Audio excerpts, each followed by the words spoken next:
கள்ளழகரின் அழகு உலக பிரசித்தம். அதனால் அவரின் அழகை சக்தியை என்றும் சொல்லலாம். களவாடி செல்ல மாந்திரீகர்கள் முடிவு செய்தனர். மந்திர மை ஒன்றை இட்டுக்கொண்டு இவர்கள் ஆலயத்துடன் நுழைவார்களாம். அந்த மை இவர்களை மற்றவர்கள் காணாது மாயமாக்கும். இரவு ஆலய நடை சாத்திய பிறகு அழகரின் சக்தியை கொஞ்சம் கொஞ்சமாக ஒரு குடத்துக்குள் நிரப்பும் முயற்சியை செய்து வந்தார்கள் மாயாவிகள். இதை பெருமாள் அர்ச்சகர் ஒருவரின் கனவில் சென்று சொல்லிவிட்டார். மறுநாள் அர்ச்சகர் இந்த விஷயத்தை ஊர் மக்களிடம் சொல்லி அவர்களை அழைத்துக் கொண்டு கோயிலுக்கு வந்தார்.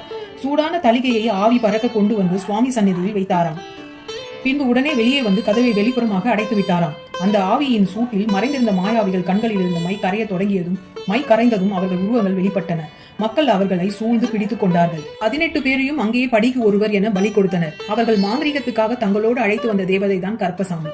தன்னை ஏதும் செய்துவிட வேண்டாம் என்றும் தான் அழகரின் அழகிற்கு அடிமை என்றும் சொல்லியதாம் அந்த தேவதை. இனி காலம் முழுவதும் அழகருக்கு பாதுகாவலனாக இருப்பேன் என்று வாக்கு கொடுத்தாராம் கருப்பசாமி. இன்று வரைக்கும் அந்த வாக்கை மெய்ப்பிக்கிறார்